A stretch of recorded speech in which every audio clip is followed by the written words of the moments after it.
Hello, Sovereign Lovers. Danny Panzella Velez here for sovereignlove.nyc. Today, I saw a meme. I say it that way because my wife likes when I speak with my Staten Island accent. Hey, I saw a meme today, huh?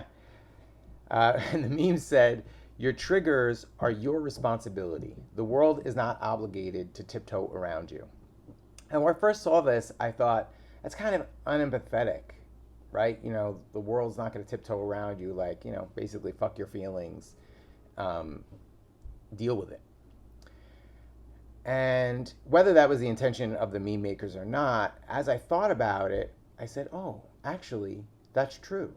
Your triggers are your responsibility. And the world certainly, as we can see, is not going to tiptoe around our feelings.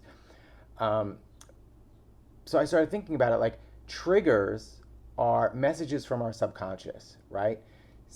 We have an experience, someone says something offensive to us or does something offensive, and we get triggered. We have an emotional reaction. Why? Because we're assigning value to that experience or meaning to that experience from something we've experienced in the past. Your wife says something that upsets you because subconsciously it reminds you of something that your mom used to say that upsets you. So now you've taken the meaning of your mom offending you and applied it to this experience with your partner, right? So your partner may not have meant it the same way your mom meant it. Honestly, your mom might not even have meant it in the way you took it. But let's stay on track. Your partner probably didn't mean it the way your mom meant it, but yet you take it that way. You've assigned that meaning to a phrase or a word or a tone, right? And so now you're triggered. Now, your choice is to either take that personally and fight back or put up a defense, put up a wall, right?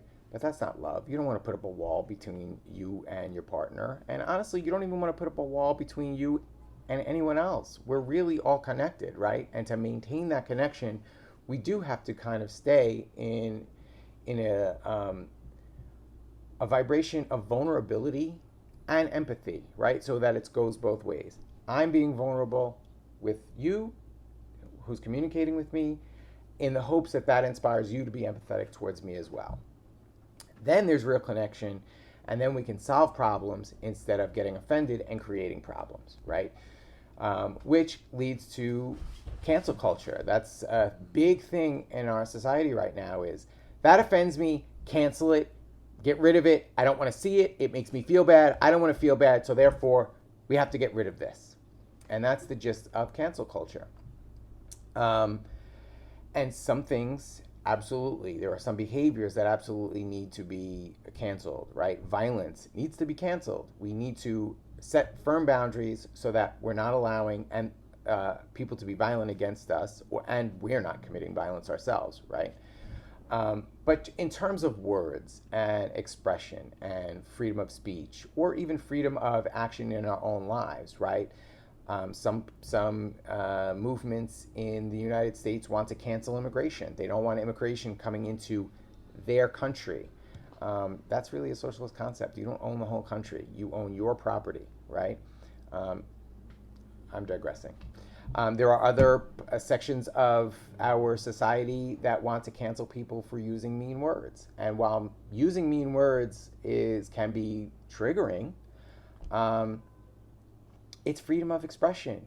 We have to be willing to tolerate the expression we don't like to allow for true freedom of expression if we want to have a free society, an open society, and have dialogue. So what I do, and here I'll give you an example of something that triggers me. There's a cop that lives in my neighborhood, and he's always, or she, I don't know the gender, they are always parking illegally. They park at a hydrant every day. And they have their police vest in the windshield and a placard so that they don't get tickets. This car has had one of those temporary paper plates that you get from the dealership when you first buy a car on the car for at least the last, 6 months, 6 to 8 months. We all know those plates are only good for like 30 days max. They might even only be 2 weeks. But they've had this plate for all that time. Every time I see that car, I get angry. And the anger is legitimate, right? So when you have an emotion, when somebody triggers you and have the emotion, the emotion is legitimate. It's okay to feel the emotion, right? The anger comes from the fact that there's a police state that does whatever it wants to the point of even murdering people and getting away with it, innocent people, and getting away with it. That hierarchical, authoritarian society where the police or certain members of society can get away with doing things that others can't. So the anger over that inequality is legitimate and justified. And so when I get angry like that, honestly, I have thoughts of, I want to break this windshield. Like, it really pisses me off, and I want to punch them.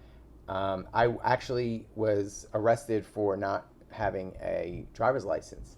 I haven't had a driver's license in years. I'm an anarchist. I don't believe in asking government for permission to do things that I have the right to do, like operate a vehicle. I know how to drive. I don't need anybody else's permission to drive.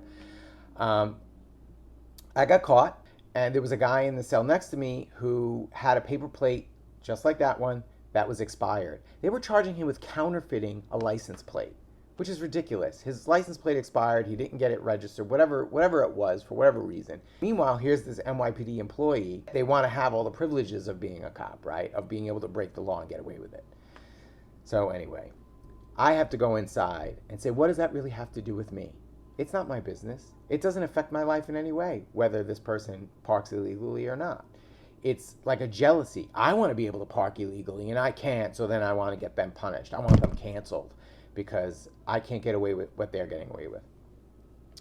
For me, sovereignty means that you do not let the other people knock you off of your security, your confidence, your authentic self, right? Are you in your authentic power if someone can trigger you and get you all angry and get you to vandalize out of anger, right? My dog is a great example of this. He triggers me on a daily basis. He wakes me up every morning at 6:30, and I don't like it. I do not like it.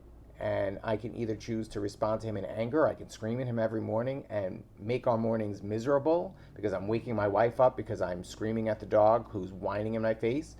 Or I can just choose to accept, all right, it's 6:30, he has to go out to the bathroom, let's go. I chose to have a dog, right? I can surrender. Or I can retrain him if that's possible, which I have not made any significant effort to do. So those are two examples of being triggered. So what I would encourage you to do is the next time you get triggered, before you want to cancel somebody, before you want to push away the negative feelings and say, stop doing that, I don't want to see it, it makes me feel bad. Look at the negative feelings and look inside and say, is there something about me that needs to heal? Am I not being confident in this area? Am I not in my power in this area so that this person's words have thrown me off my confident vibe, right? And sometimes it's helpful for me, the reaction I have, like wanting to break the windshield, that's like a very toddlerish action, right? So probably the wound that causes that goes all the way back to early childhood. And so I can look at that and I can explore that and try and figure out where that's coming from so that I can heal it and no longer be triggered by it. I'd prefer to walk down the street and even if I see a cop breaking the law, not be angry about it. I don't want all that anger in my energetic field, in my body, that feeling of sickness, that adrenaline rush. But remember, your emotions and how you react to them is your responsibility. Even if someone intentionally offends you, it's not their responsibility. You are still the master of your own domain, and it's important for you to exercise control of that. And before you automatically want to call for someone else to be canceled, you should look inside and see if there's something that you can heal or change about yourself that will help build a bridge between you and that person. Because then, once you build that empathetic bridge, then you could say, hey, when you say that, it makes me feel like this. And you know what? They may say, oh my God, I didn't mean to make you feel like that. What I meant was this. And then miscommunications can be worked out. And now we have a more peaceful society. Thank you so much for watching. I hope this perspective helps you reframe your triggers and you benefit from this. And always remember, you are beautiful, you are powerful, and you are free.